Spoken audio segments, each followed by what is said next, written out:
Good afternoon. Thank you for joining us today. I am joined, as you can see, by the Chief Medical Officer and the National Clinical Director, and both of them will say a few words shortly. I will start, though, with the usual run-through of the daily statistics in Scotland. I can report that the total number of positive cases reported yesterday was 255. This represents 6.3% of people newly tested and takes the total number of cases now to 24,627. The full regional breakdown will be published later, as it always is, but I can confirm now that 103 of the new cases are in Greater Glasgow and Clyde, 47 in Lanarkshire and 30 in Lothian. The remaining 75 are spread across the remaining 8 mainland health boards, meaning that we have new cases again today in every mainland health board area. I can also confirm that 73 people are in hospital, which is an increase of 10 from yesterday, and 8 people are in intensive care, which is 1 fewer than yesterday. And finally, in the past 24 hours, no deaths were registered of a patient who first tested positive over the previous 8 days. It is, however, worth remembering that registration offices just now are closed over the weekend, so that is not surprising. And of course, since the last briefing, 3 additional deaths were registered on Friday and reported in Saturday's figures. That means that the total number of deaths under our daily measurement is now 2,505. And that is, again, a very sharp reminder of the impact that this virus has had and the impact it is still capable of having. And I want again today to pass on my condolences to everyone who has lost a loved one throughout this pandemic, including obviously those whose loved ones' deaths have been registered in more recent days. Now, the figures I've just reported reinforce something that has been evident now over recent days. COVID is spreading again in Scotland. Now, because of our collective efforts over the summer, which suppressed the virus to very low levels, we are in a much stronger position than we would otherwise be. And it's important not to forget that. Those collective efforts also meant that many people who might otherwise have succumbed to this virus didn't get it, and therefore we collectively saved a lot of lives. However, with the virus on the spread again in Scotland, across the UK, across Europe, and indeed still accelerating in much of the world, doing nothing in the face of this quite rapid spread now is not an option. I know that the Chief Medical Officer and Chief Scientific Advisor for England have just given a televised briefing, and Gregor and Jason may touch more on the data later on, but we would endorse the overall message that was being conveyed by Patrick Vallance and Chris Whitty. In Scotland, as across the UK, the R number, which remember is the number of people who will on average be infected by one infectious person, is again above 1, and when that happens we know that the virus will begin to spread again. The percentage of tests which are returning positive results has been increasing, and you will have heard that through our daily reports for the last few days. At the weekend it was above 5% across the country. Today, with the usual caveat about single day figures, it is 6.3%, and in some health boards it is even higher than that. In addition, new cases are not confined now to just specific clusters. They are happening across Scotland, and in particular across mainland Scotland. And we must take all of this very seriously. Of course, on the other side of this equation, the number of cases is not yet rising as quickly as it was in the spring, and the percentage of positive tests, while rising, is nowhere near as high as it was back then. Back in those days, it was 20% or thereabouts. In addition, we're not yet seeing an increase in hospital admissions on anything like the same scale that we saw back in the spring. And that's partly because the highest proportion of new cases in recent weeks has been in people under the age of 40. However, we know that transmission in the community cannot rise indefinitely without it starting to increasingly affect older people too.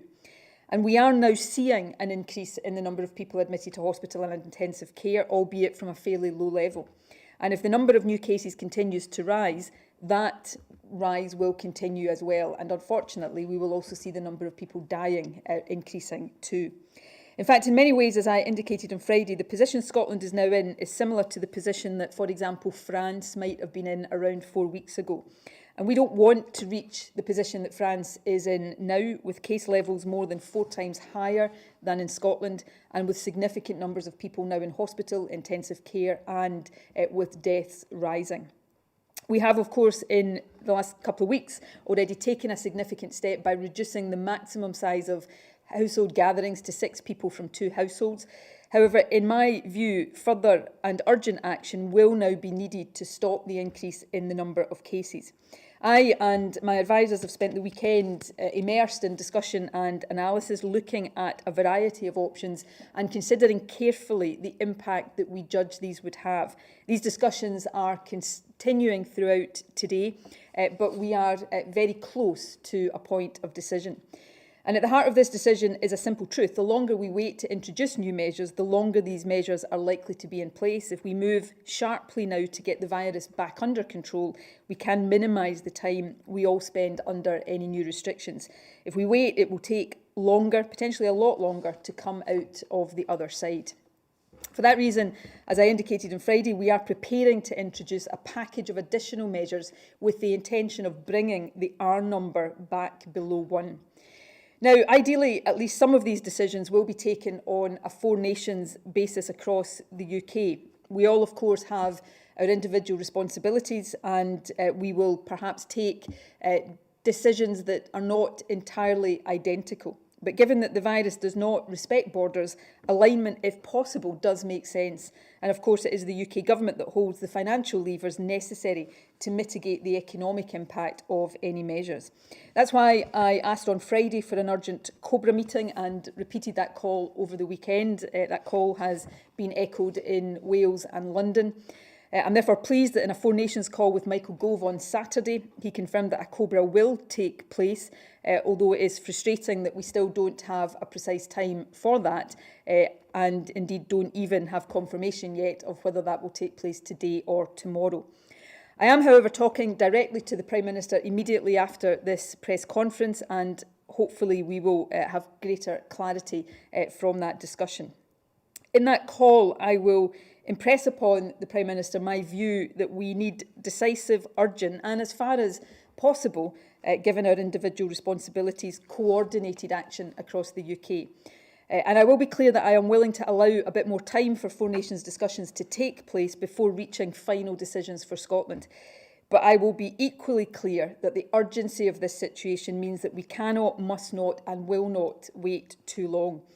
The Scottish Cabinet will meet tomorrow to take stock, and I'm very clear that it must be in a position to decide the way ahead for Scotland within the next 48 hours.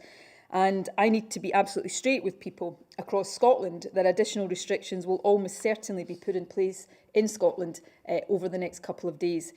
Hopefully this will be with 4 Nations alignment, but if necessary, it will have to happen without that. I intend to make a full statement to Parliament later this week, tomorrow or Wednesday, I hope, to outline the steps that the Government has decided are necessary and to set out the rationale for them.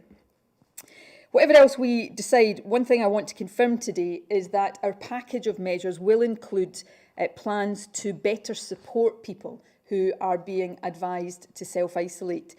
Self-isolation is a key tool in our fight against this virus. It helps us break the chains of transmission, so we must make it as possible as we can for people to abide by that advice. We have and will continue to consider whether the UK government approach of imposing potentially large fines for non-compliance with self-isolation is appropriate. But while we will keep enforcement options under review, we do have a concern about potential disincentives of fines and enforcement to people getting tested. Our view is that it is better to remove barriers to self-isolation. I believe that people understand the need to keep others safe and they want to do so, but they need to be supported through these difficult circumstances. So I can confirm today that we will be putting in place a financial support package to help people, particularly those on low incomes, who face a loss of income if they are required to isolate. Nobody should be forced to choose between self-isolating for the collective good and paying their rent and feeding their families. If that's the choice people face, then it shouldn't be a surprise to us that compliance levels will be lower than we need them to be. Now, the details of that package are being worked through at present, and we also await information from the UK Government on additional Barnett consequentials as a result of announcements made by them over the weekend. The last thing I wanted to touch on briefly today, given that I mentioned this on Friday, is that on Friday I indicated that I would confirm today whether we were going to exempt children under 12 from the current 2-household rule. As you recall, children under 12 don't count towards the limit of 6, but do count towards the 2 households. However, given that more fundamental decisions may well be taken this week, I've decided to consider this issue in that wider context, and I will cover it in the statement I make to Parliament later in the week. Now, I'm going to hand over to the Chief Medical Officer and to the National Clinical Director in a moment, but I want to end by stressing 2 things. First, this is a serious moment, again, for the country. We cannot allow cases to continue rising.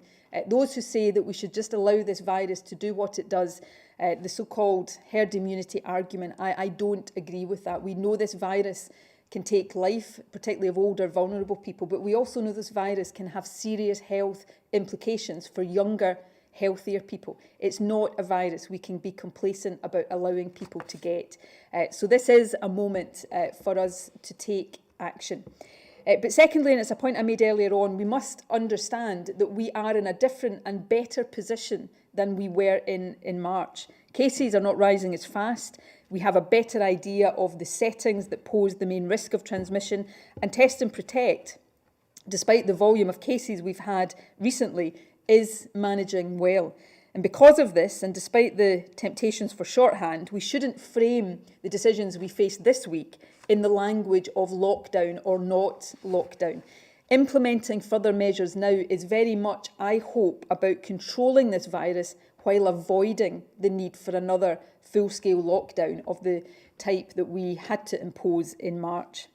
And lastly, let's not forget that all of us have the ability to make a difference now. None of us as individuals are powerless in the face of this virus. We can make choices and decisions which increase our own chances of staying safe and which also help to keep people around us safe as well. So please, I'm asking everybody to think carefully about what you can do as an individual to play your part in this collective action that we need to take, which Scotland is only one country of many across the globe that are having to consider these actions. So please work from home if you are able to do so. It has been and continues to be the Scottish Government advice to work from home if it is possible. We are not and haven't been advising you to go back to the office if you are able to work from home.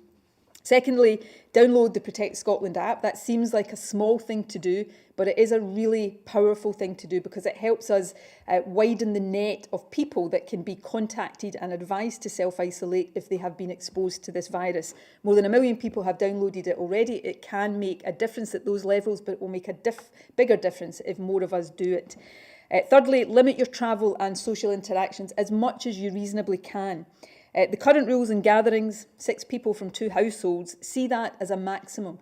Limit how many people you see in one day or over a small number of days. And of course, if you live in Glasgow, East or West Dunbartonshire, Renfrewshire, East Renfrewshire, North or South Lanarkshire right now, please don't visit other households at all. And finally, when you are meeting and interacting with other people, which we all have to do to some extent, notwithstanding that need to limit it. When you are interacting, please remember to follow the facts advice. If we all follow these 5 golden rules, we minimise and limit the opportunities that the virus has to transmit from person to person or household to household. So please remember the F, wear face coverings in enclosed spaces. The A is avoid crowded places, wherever they might be, indoors or outdoors. C, clean your hands regularly, clean hard surfaces that you're touching. T, keep 2 metres distance from people in other households. And S, self-isolate and book a test if you have symptoms. If we all do all of these things, then we are all individually helping this collective effort to keep this virus under control and allow us to retain as much normality in our lives, notwithstanding the restrictions all countries are having to operate in right now, as we possibly can. My thanks again to everybody for joining us. Please spread the word that you hear at these briefings as widely as you possibly can. I'm going to ask the Chief Medical Officer to say a few words now, then the National Clinical Director, and then as normal we will take questions. But we wanted to make sure that you heard not just from me today, but from the Government's Chief Clinical Advisors as well. Gregor. Thanks, First Minister. So today, what we wanted to do between Jason and I was just to outline where we are in terms of the state of the epidemic. Now, Jason's going to say a little bit, first of all, around about where the epidemic sits globally and across Europe. And then what I'll do is put that into context for the situation that we currently find ourselves both across the UK, but particularly here in Scotland. So, Jason, first of all. Thank you. So about 9 months ago, the World Health Organization did something it does very, very rarely. It declared a global pandemic.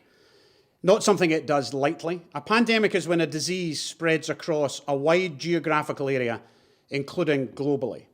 We cannot live with this disease without population restrictions.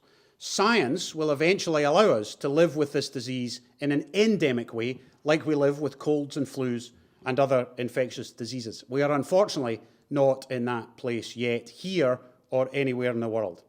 Globally, 31 million people have had a positive test for COVID-19, and nearly 1 million, 960,000 people at least, have died. That may seem abstract. You may think it was mostly months ago. Well, let's look at this Saturday, 2 days ago. 300,000 people got a positive test, and 4,000 deaths were registered around the world. The World Health Organization has 6 regions, continental regions, around the world.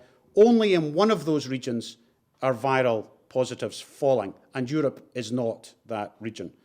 Europe has had 5 million cases since the beginning of the pandemic, and on Saturday it had its highest new total yet. 68,000 people caught the virus in Europe on Saturday. 2 quick country comparisons. So you've already heard from the First Minister a little of France.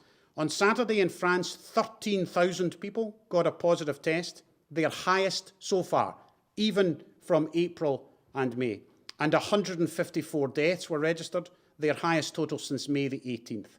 In Spain, a very similar picture. 14,000 cases on Saturday, their highest so far, including their peak in April. And 239 deaths, their highest since April the 29th.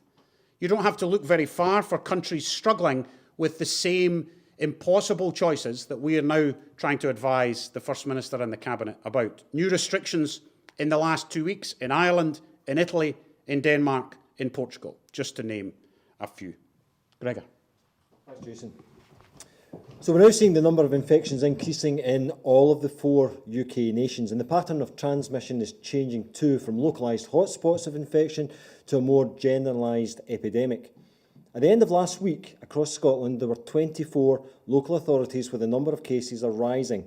And unfortunately, I think that this proportion will now inevitably continue to increase unless further steps are taken. Though the majority of these cases continue to involve age groups under 60, we're starting to see a shift in the proportion of those over 60 who are infected, with about 1 in 7 of these cases now affecting this age group. This is important as we know that age has an influence on the severity of disease that people experience. But we also shouldn't be complacent and assume those in younger age groups aren't affected badly by this virus. As we learn and understand more about the way that this virus has its effect, and hearing directly the experience of those who have had it, we're seeing people who experience profound and limiting symptoms for many months afterwards in what has been termed long COVID. And data from other parts of the UK already suggests that there are signs of greater levels of admissions to hospital in younger age groups, with a stronger signal from young females than we've seen in the past. This is likely to be a manifestation of the patterns of exposure rather than any change in the virus itself. But we need to view it as a sign that COVID is not just a disease for those who are older or have underlying health conditions or risk factors.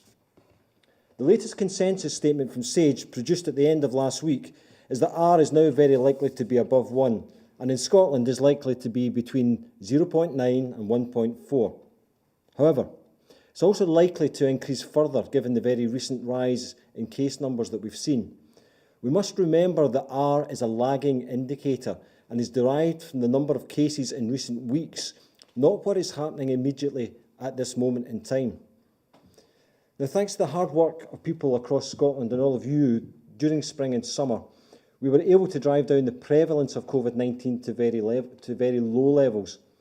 This is really important. Though the value of R determines the rate of increase of new cases, it's the prevalence of the disease that will cause the increase in absolute number of cases. By starting at this lower baseline, it's placed us in a much stronger position for the inevitable challenges of autumn and winter, when many more of our interactions are likely to occur in higher risk indoor settings. So we need to try to stay with this approach to limit transmission as much as possible between us.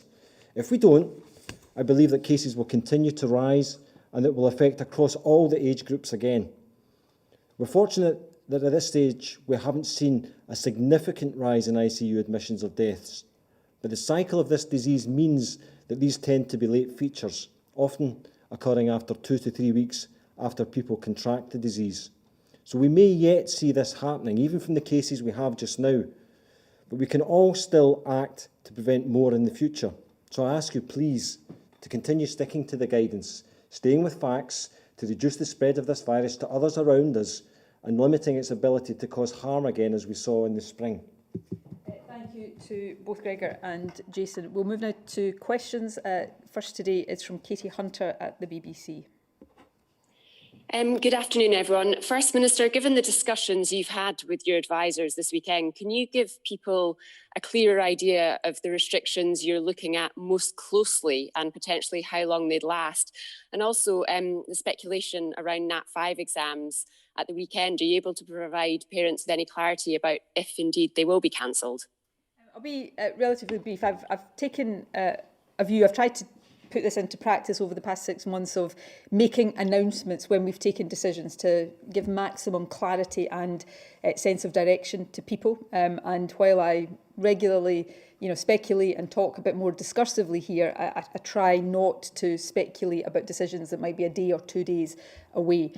Clearly, though, given what we know about the nature of transmission, that the biggest risk at the moment is household to household. When this virus gets into a household, it is very likely to infect everybody or most people in that household. And even if it's a younger person that is the first one to be infected, if there are older people in the household, they are likely to be infected. So clearly, household gatherings, that's why we reduced household gatherings to 6-2 a couple of weeks ago, and obviously other indoor areas where people are likely to be gathering together. Now clearly that brings into scope hospitality, and these are areas that we're looking at carefully as well. So there's a whole range of it. What we've tried to do over the weekend is look at all possible options, analyse and consider the impact that they would have individually and collectively, and try to come to a considered package of measures with the clear objective in mind of trying to take the R number from where it is right now, which is above 1, back below 1. And to do all that,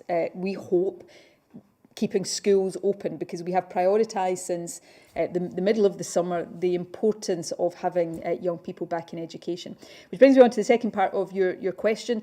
We want the exam diet to go ahead as normal or as close to normal as possible next year. All of us want that. But I think every day right now is a reminder that we are in a highly volatile, highly unpredictable and uncertain situation. This is a global pandemic, and therefore any responsible government, and this is a responsible government, or one that seeks to be responsible, has to have contingencies in place and has to continue to consider changing circumstances. We also, of course, after the results of this year, asked Professor Priestley to do some work on that, and that will influence our decision as well. And we will be as clear and open and upfront with parents and pupils as we go forward as we possibly can be. But the one thing, and I've tried to communicate this to the best of my ability right back to March, the March period, we are dealing right now with an intensely uncertain situation, and that makes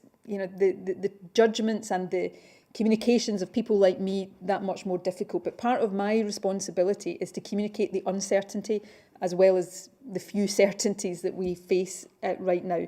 And that is an important part of trying to build understanding and trust amongst the public about why we cannot always say things with absolute certainty right now, or in as definitive a way as we would want to do. I don't know whether either of my clinical advisors here want to add anything in the first part of the question around the kind of measures that might be appropriate. So I'm very happy to kind of expand a little bit in terms of the data that we're seeing from the test and protect teams as we track down these cases and get a sense of the associations that they are disclosing to the teams. And as the First Minister's already outlined, but the overwhelmingly strongest signal that we're getting from people when we're speaking to them is that a strong association with domestic settings, household gatherings, particularly between families in kind of social events.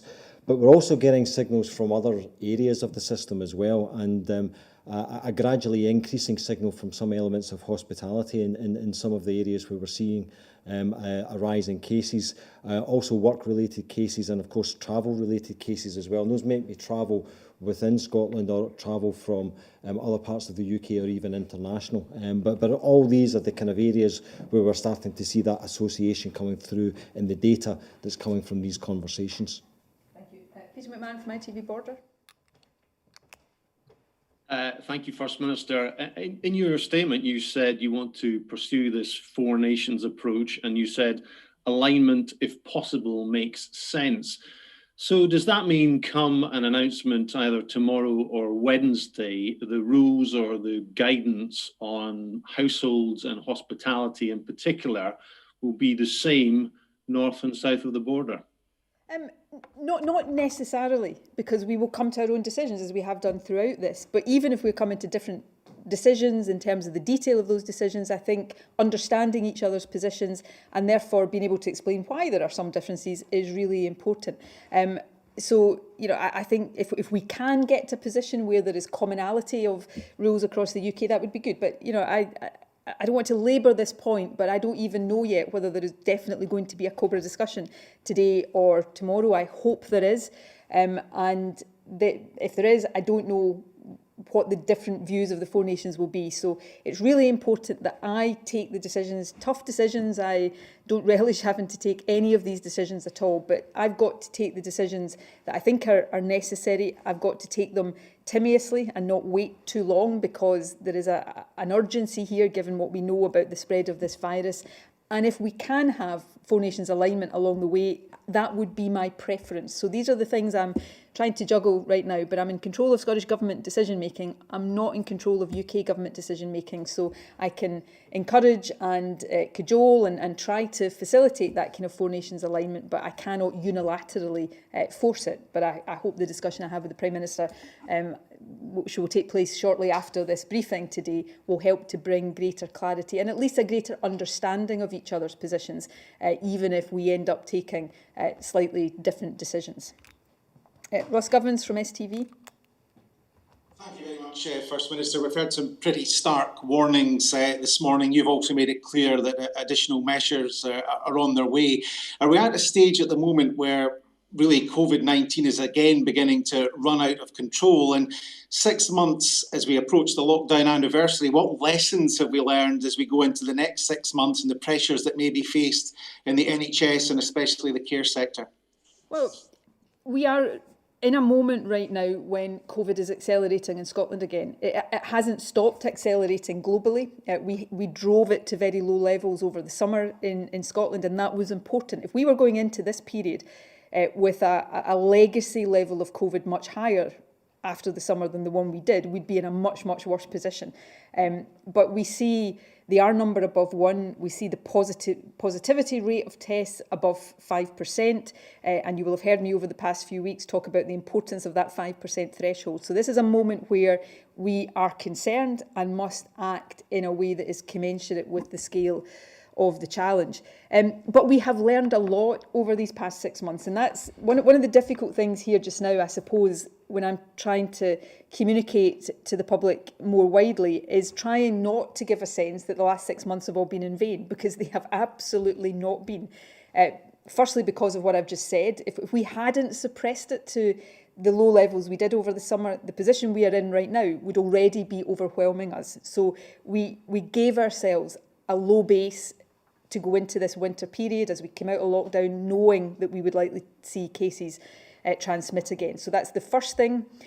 We've also put in place Test and Protect, which, we last week had the issues with processing tests and the backlog there. We continue to work to resolve them, and we're in a better position now. But Test and Protect is working well, and that is another big advantage we have now that we didn't have in March. And also, because of the data and the intelligence that we get through Test and Protect, real live contact tracers talking to real live cases, being able to work out the patterns of where they've been and what the themes are in terms of how this virus transmits, we know a lot more about the things that will be most effective in curtailing it and the things that we know if we don't do will lead to greater transmission. And also, because of all of that collective action over the summer, driving it to a low level, all that dreadful sacrifice that we all had to make, while the death toll, if I can use that rather inelegant phrase, that we do have is awful. And none of us will ever forget that or be untouched by that. But without that collective effort over the summer, that would be significantly higher than it is. So the effort of the summer has not been in vain. We are in a much stronger position now than we would have been without that.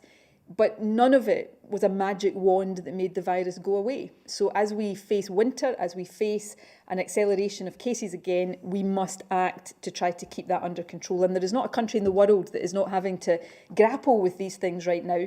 What restrictions are needed, how you flex them to try to keep the virus under a degree of control. Even a country like New Zealand, which has had greater restrictions in the last few weeks, but is often talked about as a country where there is much greater normality in people's lives, you can't travel to or from New Zealand. That's the trade-off they're having to make, to have very strict border controls. So all of us are grappling with this because, as Jason said earlier on, this is a global pandemic.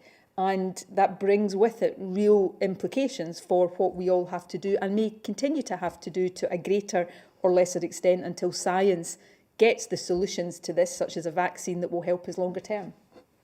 I think we've learned a great deal since March, and we learn continuously. I thought Chris Whitty put it well, actually, this morning in his briefing when he said there were 4 things to help us here. Reducing individual risks, so that's the Scottish, our version of that is facts, so reinforce that.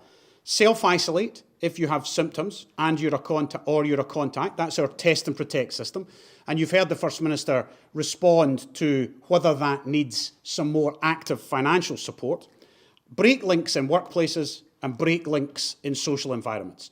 The public health advice actually is relatively straightforward. The decision-making and the balance of that decision-making is, of course, hugely difficult and hugely complex. But as Gregor described, hospitality, meetings in houses, meetings in workplaces, they all have to be brought down in order to get R down and prevalence down.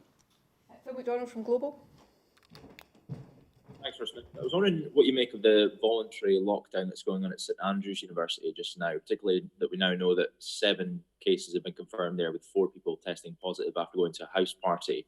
Is it possibly a sign that the government needs to tighten up or change its advice for universities if unis are feeling that they have to take this into their own hands? The guidance to universities does put a lot of responsibility on institutions to do the right things, and I support the action that St Andrews University has taken. We continue to do everything we can to support universities, and of course the government will continue to think, as we are actively doing right now, what population-wide measures are needed, because obviously universities, while they sit to some extent within their own campus bubbles, also sit within wider communities. So this is a tiered level of approach, but the responsibility of universities to make sure that they've got the right procedures in place and take action that they deem necessary is an important part of that overall approach. I spoke to St Andrews on Thursday or Friday, maybe Saturday even, and I think it was a proportionate response to what they found, and we should devolve that responsibility to them. We can provide support. We've provided a walk-through testing centre for symptomatic cases in that university and that town. Then the individuals who understand the locality, who understand what the halls of residence look like, where the students are, should be able to make those choices. And that's what they did at the end of the week, and I think it was the right thing to do. Alan Smith from Bauer. Thanks, First Minister. Professor Chris Whitty this morning described things as a 6-month problem in terms of looking at what's to come. Is that a similar kind of timeline you're looking at, this a 6-month problem? And does that mean any sort of new restrictions you announce, could they, could they be in place for that 6 months, or would it be a case of, just at intervals during those 6 months? Maybe let Gregor say a bit more about this. What I would say, and I suppose ask people to listen quite carefully to this, we are going to be living with COVID until such times as a vaccine takes away the need for us, for living with it, to mean us all living under certain restrictions. And we heard Chris Whitty this morning talk about the hope that there will be some volume of vaccine available later this year, but it will take some time for the volume, assuming everything goes as planned with the development of the vaccine, it will still take some time for the manufacture and the volumes of that to allow us to do population vaccination. So, 6 months is kind of a timescale that we all have to be prepared to be living in a way that is not entirely normal.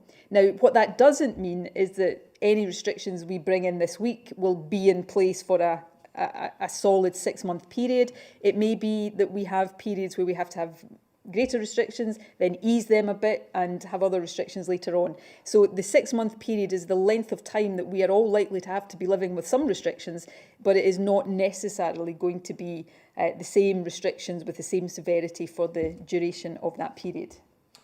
So as Professor Leitch said earlier on, we need something to change in order for the virus to shift from this pandemic stage into an endemic stage, and it becomes one of the kind of disease profile that just circulates across the world, just in the way that the common cold does and the way that flu does as well. The most likely way that is going to happen is the introduction of a vaccine, and we've heard some, as I say, encouraging signs that this vaccine is already showing some signs of real progress in terms of when it will be available. But we've got to use caution here, because it's still not going to be within the kind of short period in the next 6 months that we're going to see that vaccine be able to be rapidly deployed across the whole globe. That's unrealistic to think those in those terms.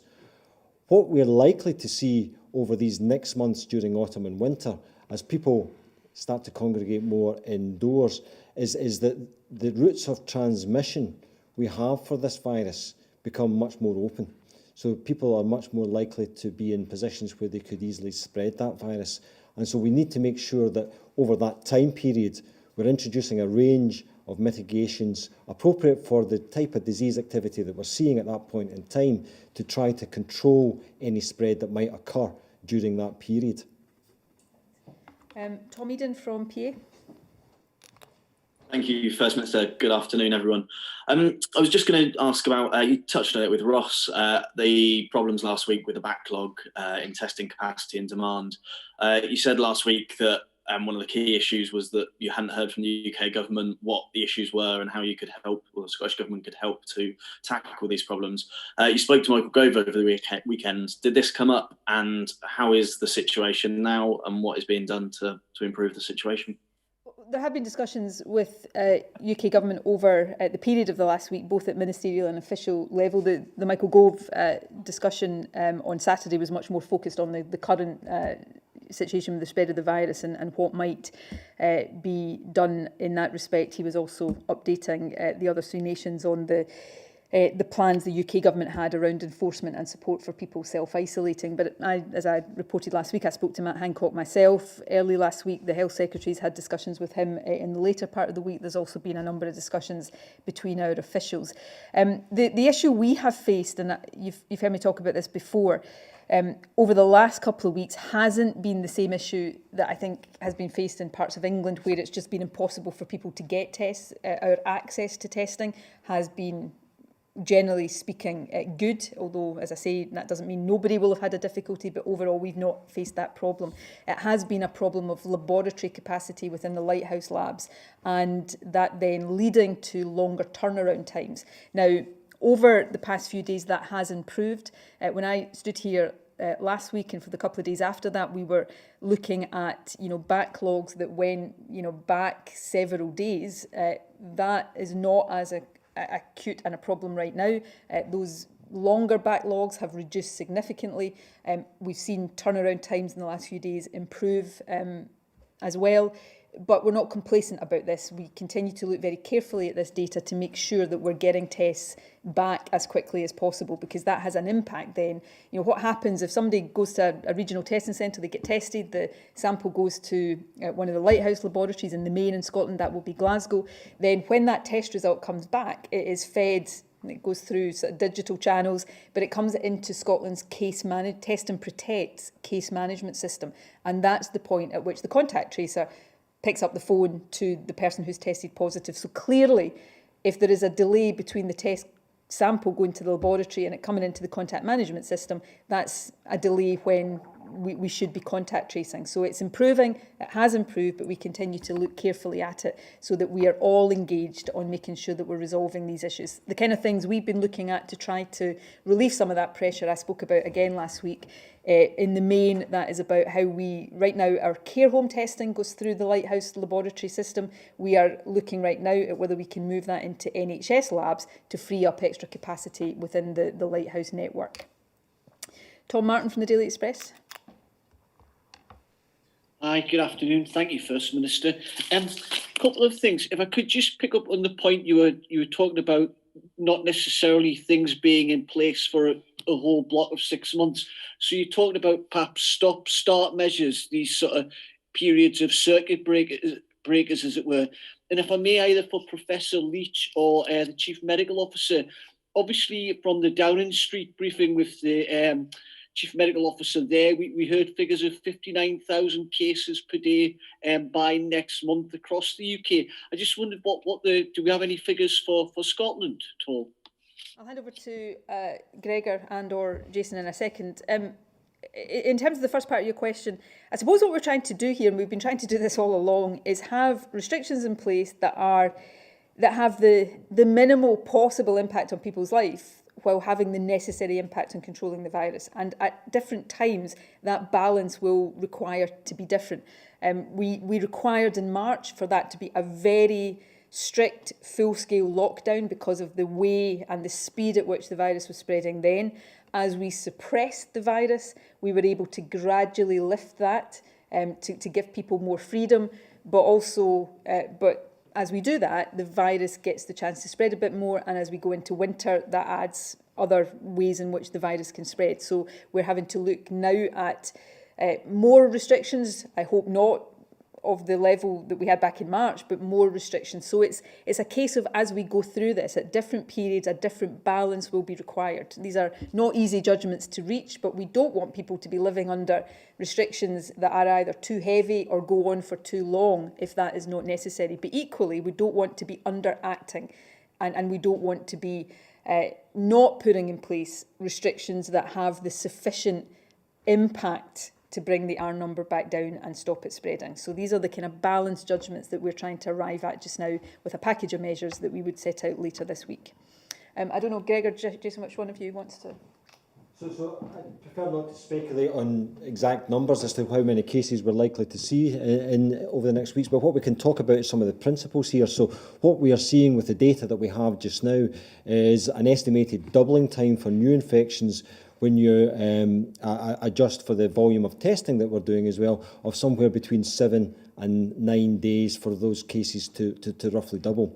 So that's the current picture in Scotland. Now, you'll be aware that we already have restrictions in place in large parts of Scotland, particularly some of our most densely populated areas in the west of Scotland. And that will affect that doubling time, and it will affect the number of cases that we're seeing, because already what we are seeing as an impact of those restrictions is at least some blunting of the number of cases that are being revealed in those areas, with a reduction in the observed number of cases over those that we would expect to see in those. So, as I say, it's difficult to place with any accuracy what volume of cases we're likely to see over the next couple of weeks, but all the evidence from the data at this point in time certainly suggests that increased phase that we're on just now, with particular areas of exponential growth in some of our regions, is likely to continue.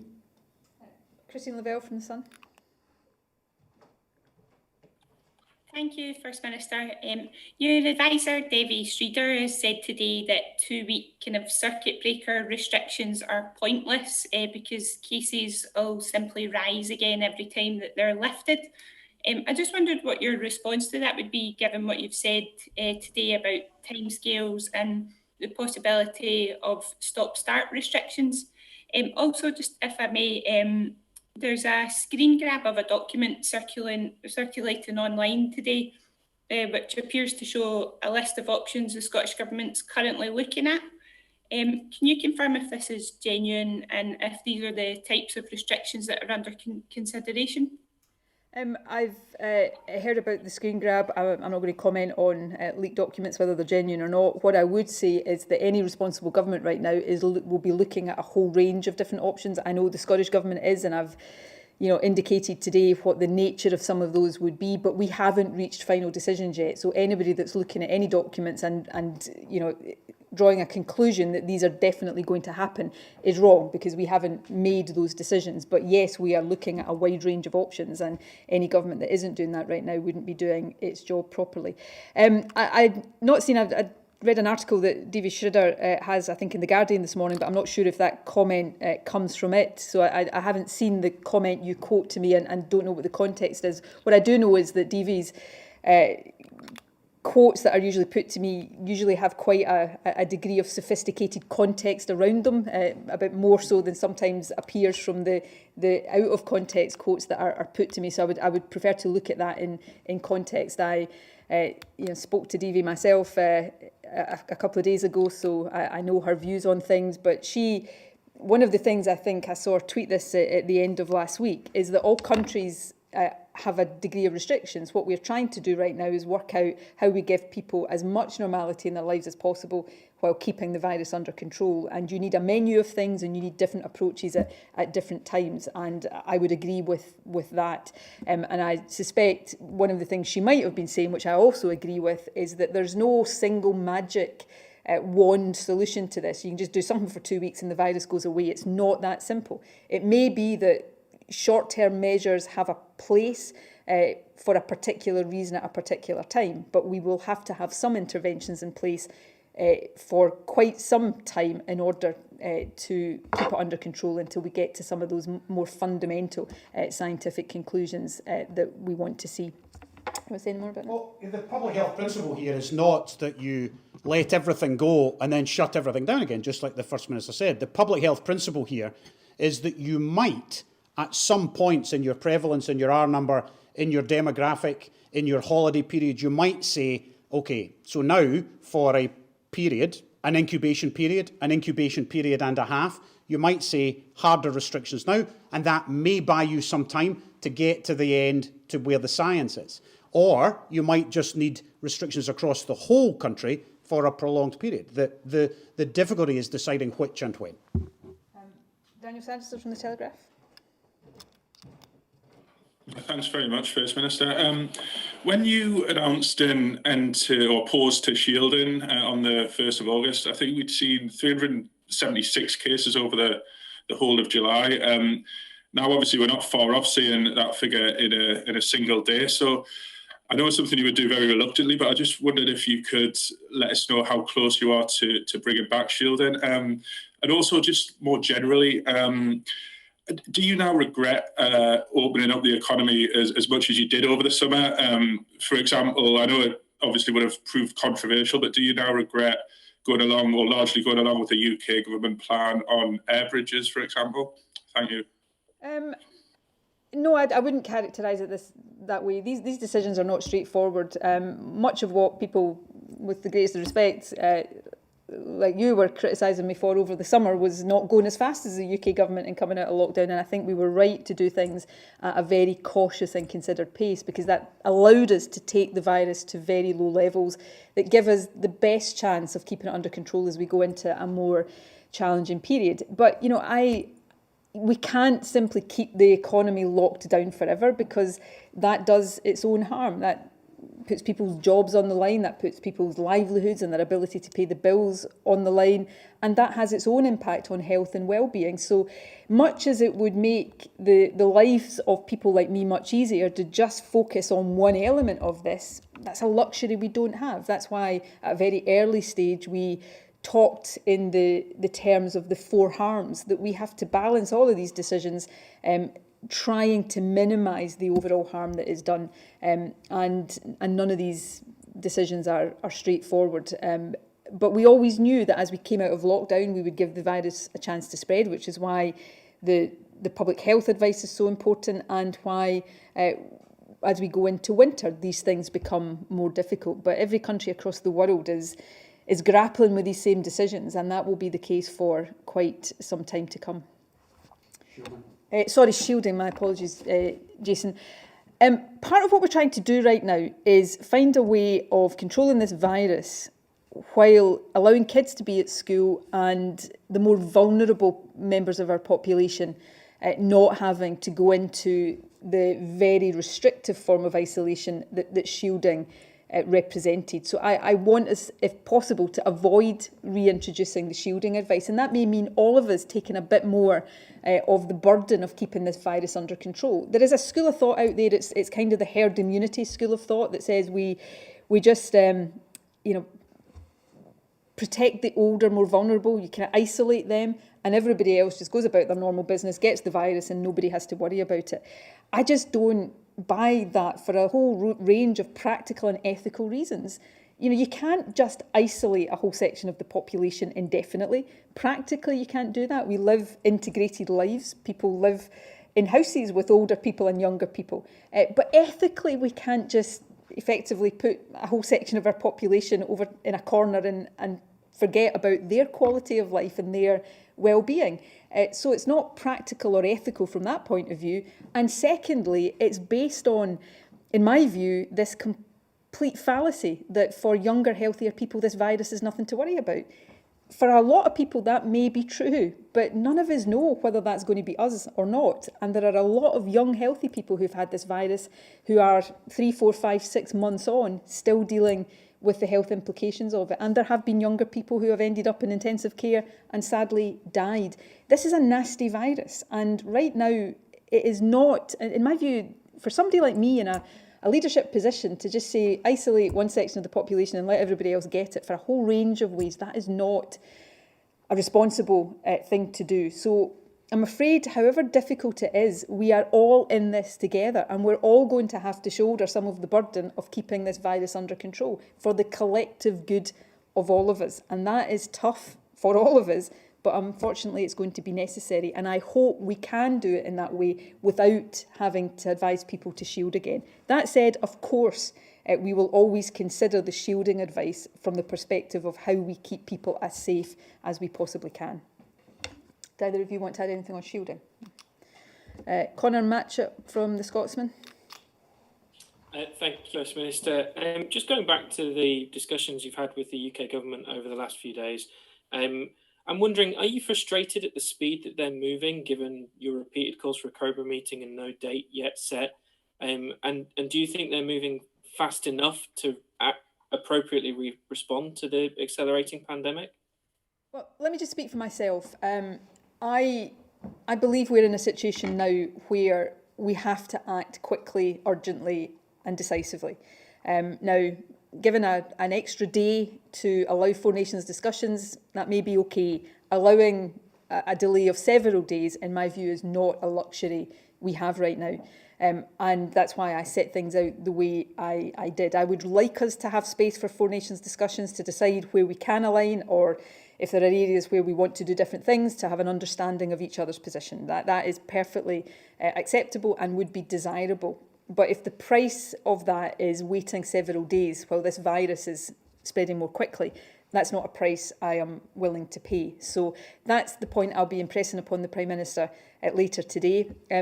But the one thing I would say, and it's meant to be a point of unity and consensus here, these decisions are not easy for any of us. I'm pretty sure the Prime Minister, with his advisors over the weekend, has been going through the same process I've been going through with mine, poring over the data, the analysis of that data, taking advice and discussing, if we did X, what impact would it have? What would be the unintended consequences of that? If we did Y, what would the position be there? These are not easy decisions for any of us. So I in some respects, as well as impressing the urgency, in my view, upon the Prime Minister, we'll be able, no doubt, to be able to empathise with each other, because we are all grappling with the same things right now. And the more discussion and understanding of each other's positions we can have, I think the better for all of us. Tom Peterkin from the P&J. Good afternoon, First Minister. You said you supported the action taken by St Andrews University. I wondered if you had a message for students who might be thinking about going to illegal freshers' parties.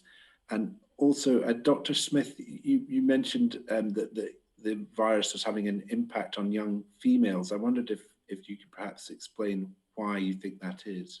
I'll head over to Gregor in a second. My message to students is I understand how just terrible this situation is. When it's not yesterday, but I still remember student life. Student life is much more about your lectures and your lessons and what you learn. It's an experience, it's a way of life. You want to immerse yourself in all of that, including the messier bits along the way. And nobody likes to be in a position right now where students are not able to do that. So I totally sympathise with that. But the advice we're giving right now is for a reason. It is about not being complacent about your own risk, maybe lower than for older people, but it's not non-existent. And we know that there are health implications for a lot of young, healthy people, but it's also about making sure that all of us are acting in a way that is not increasing risk for other more vulnerable people around us. It's really difficult for everybody right now.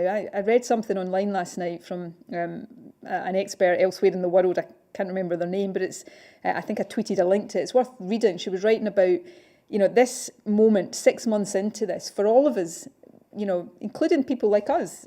You kind of feel as if you've hit a wall with this, and it's how much longer are we going to have to be doing all of that? And it's a really difficult moment, thinking that there could be 6 months more of this to come. But I think all I can say to people is, let's just remember that we are all experiencing this, maybe in slightly different ways. And the more we come together, the more we recognise our responsibilities to each other, and that we all are feeling the pain of it, and the more government finds ways of supporting people to get through that, which is why the package I was talking about for people having to self-isolate is so important, then the better and perhaps more quickly we will get through this. So it's tough for students, it's tough for everybody, but it is a global pandemic, and I'm afraid that is the reality. And we can moan about it, and trust me, off camera, these guys will tell you, I do my fair share of moaning about the situation we are in, probably more than my fair share. But moaning about it might make us feel better briefly, but it doesn't change the situation. We are all still in a situation right now where we have to act in a way that minimises the risk to everybody, and that includes students. But it's not just down to students, it's down to all of us. Gregor. Yeah, hopefully I can clear up your question fairly quickly in relation to what is just at this moment in time a signal of an increasing proportion of hospital-based admissions elsewhere in the UK that are affecting a younger female age group. Important not to speculate as to why we might be seeing that. It's incredibly unlikely that that's a change in the way that the virus is behaving. I don't think that is has got any kind of credibility, but it may be that it's more about patterns of transmission within the community and how people have contracted that virus.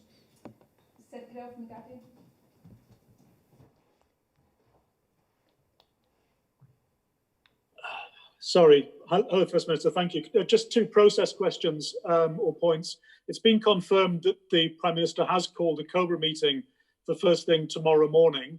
I'd just like your response to that decision. But secondly, the conversation you're having with the Prime Minister this afternoon, is that a joint conversation with the other First Ministers? Because Mark Drakeford is also speaking to the PM. Thanks, Ev. Good is my response to the news that a COBRA meeting has been confirmed for tomorrow morning. I think that's very positive, and I'm pleased about that. And secondly, the discussion I'm about to have with the Prime Minister is one-to-one. I'm sure there'll be other people on the call, but it is not all of the First Ministers. But I understand he is having similar direct discussions, certainly with Mark Drakeford, and I assume, although I don't know this for sure, the same will be happening with the First and Deputy First Ministers of Northern Ireland as well. Alistair Grant from the Herald. Hi, Minister. Thanks very much. apologies, this has maybe been covered and I just missed it, but at the UK briefing this morning, they said that just under 8% of the UK population has been infected, albeit I think it's possibly higher in big cities. Is there a figure for Scotland? And if I could just ask as well, you suggested that some future restrictions could be in place for around 6 months. Should Scots realistically be prepared for a very different Christmas this year, given the gathering of different households inside is a key risk area? I'll hand over to Jason and or Gregor about the numbers of people who might have had it. I would insert an immediate note of caution there that we don't know what immunity having had the virus gives you and how long that immunity lasts. And that's one of the key unknowns about this virus. Very briefly for me, what I said is that we may be living for 6 months or that kind of time. I'm not being absolutely definitive about that, with the need to have some kind of restrictions. But it's not necessarily the case that we'll be living under the same restrictions for a period of 6 months. So it may be that we need to have, variations and we'll have periods where we can have fewer restrictions and periods where we may need more restrictions. I'm really reluctant to get into, this is a very uncertain and unpredictable and volatile situation. I'm very reluctant standing here in getting towards late September and make definitive predictions about Christmas, because I know how important Christmas is to people. And remember, there's a whole swathe of our population have already, our Muslim community has already gone through Eid without being able to celebrate properly. So some people in our country have already had these really difficult periods of important celebrations that they've not been able to enjoy. But Christmas really matters to people, and we want it to be as normal as possible. But we're in a global pandemic. And if I was to stand here right now and say categorically that certain things could or couldn't happen at Christmas, I wouldn't be being fair to people. The instinct of a politician is always to tell people what they want to hear. And I am trying not to do that to make my own life easier, because it's really more important that I'm frank and upfront with people. As we get closer to Christmas, we will have a better idea of what might be and might not be possible. The only thing I can say with, I suppose, even a smidgen of certainty right now is that the more we collectively work together to bring it under control right now, perhaps the more prospect there will be of having some greater degree of normality by Christmas. But even that is a statement that is shrouded in some caveat. Which one of you wants to take the figures, Gregor? I hope it's the same number we would both say. I may just go to one of you and not take the risk that it would be a different one.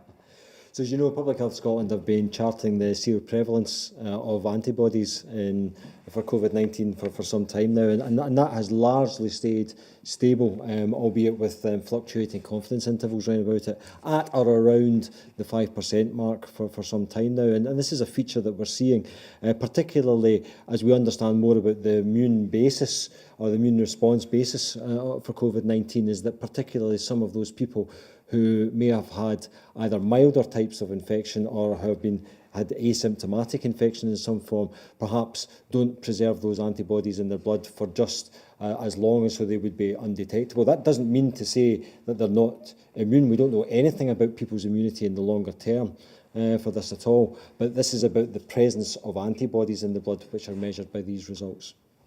Before I just leave the point about Christmas, I mentioned Eid with Muslims. Right now, this is a period of celebration for our Jewish communities with Yom Kippur and Rosh Hashanah. So, the point I'm making, for most of us, Christmas is a big thing, but many of us have been dealing with these things, and we all have to see it in that wider context. Michael Blackley from the Daily Mail. Thank you. Good afternoon. You did say earlier that we shouldn't frame this week's decisions in the language of lockdown. But if you do choose to go ahead with a circuit break, a short, possibly 2-week series of measures, should people be prepared for key elements of lockdown potentially being reintroduced for a short snap, elements such as the stay-at-home message, closure of hospitality and restrictions on travel? I'd rather set out the steps we're taking when we've decided and take them. Yes, all of these different elements of lockdown are under consideration and will always be there to be under consideration.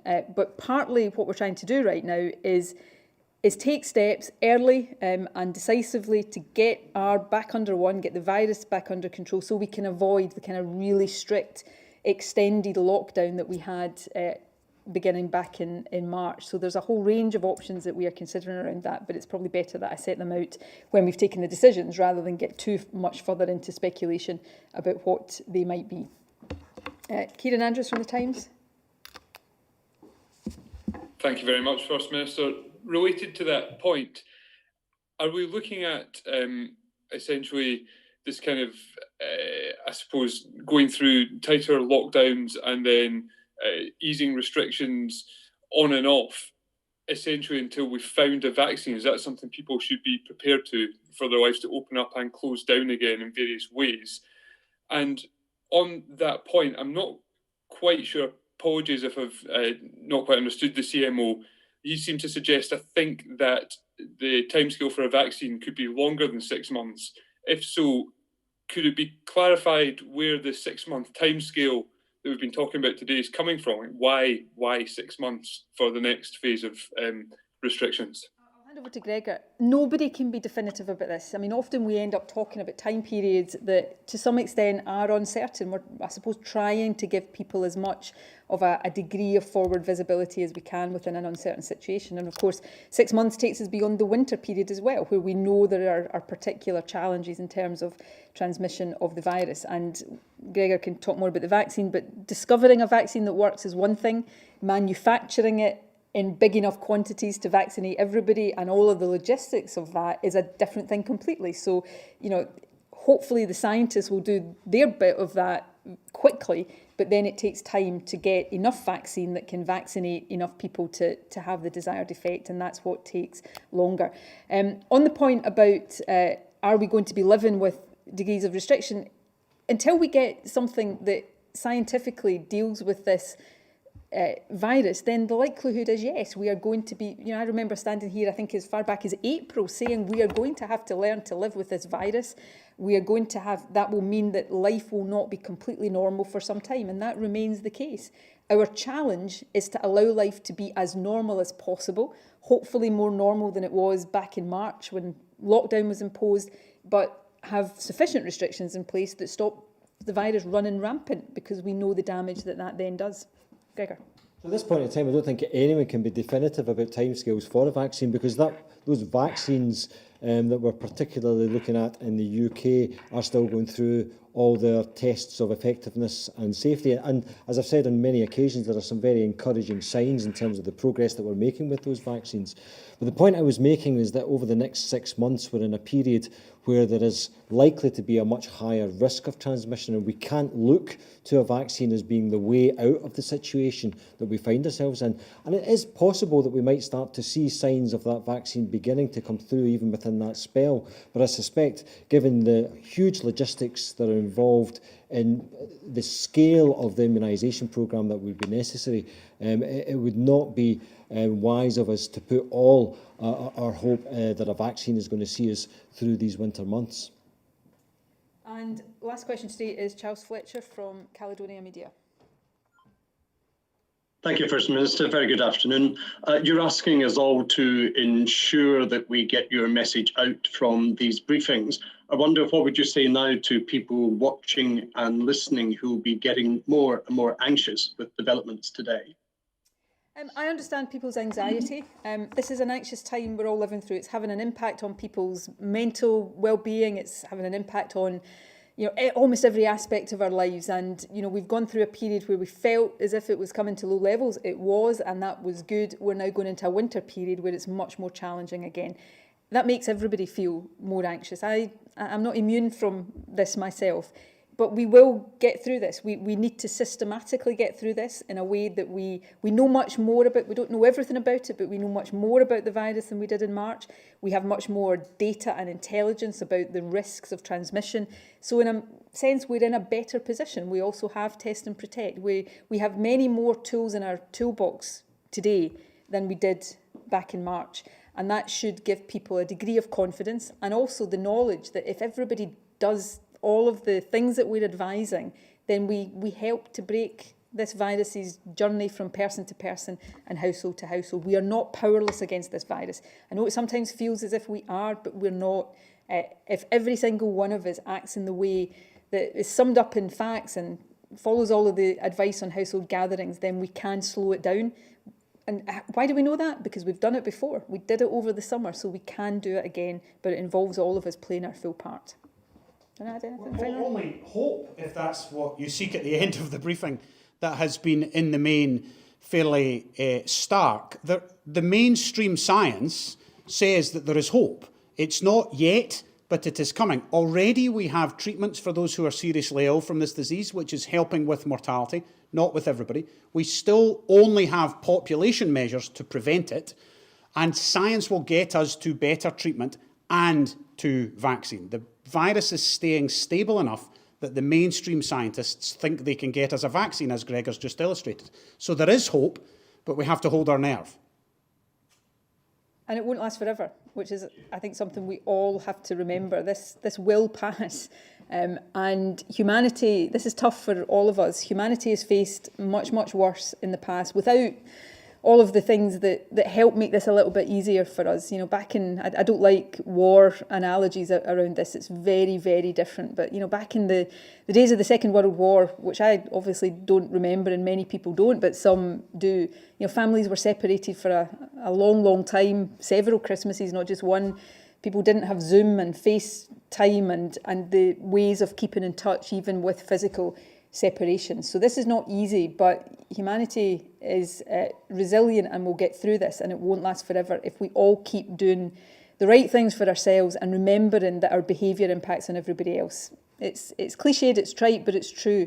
We need each other right now. Solidarity matters more than it ever has. Thank you for joining us today. My thanks to Jill, who's been doing our BSL interpretation. Really remains important that these briefings are as accessible as possible. Thanks to Gregor and Jason today. I thought it was important, as well as hearing from me. You heard from our senior clinical advisors today. Thanks to the journalists for joining us, and thanks to all of you. There will be, of course, announcements over the course of the next couple of days. I am likely to, as I said earlier on, make a significant statement in Parliament, either tomorrow or perhaps Wednesday, and we'll keep you updated on the timing of that. And at every step of the way, difficult though this is, I will do my level best to keep you informed, keep you updated, and not just set out what we're asking people to do, but try as hard as I can to set out why we're asking you to do these things, because it is not for no reason, and it's not for the sake of it. So thank you all very much. Please keep doing all of the things that we advise. Abide by the household limits that are in place where you live. Download Protect Scotland, and remember facts. All of these things, if we all stick with them, can help us reduce the transmission of this virus, and every little bit we all do as individuals adds up to that overall collective effort that we need so much. So thank you for joining us today. I will perhaps see you here at 12:15 tomorrow, if not in Parliament later in the afternoon, but we'll keep you updated with the timing of any statements over the next couple of days. Thank you very much.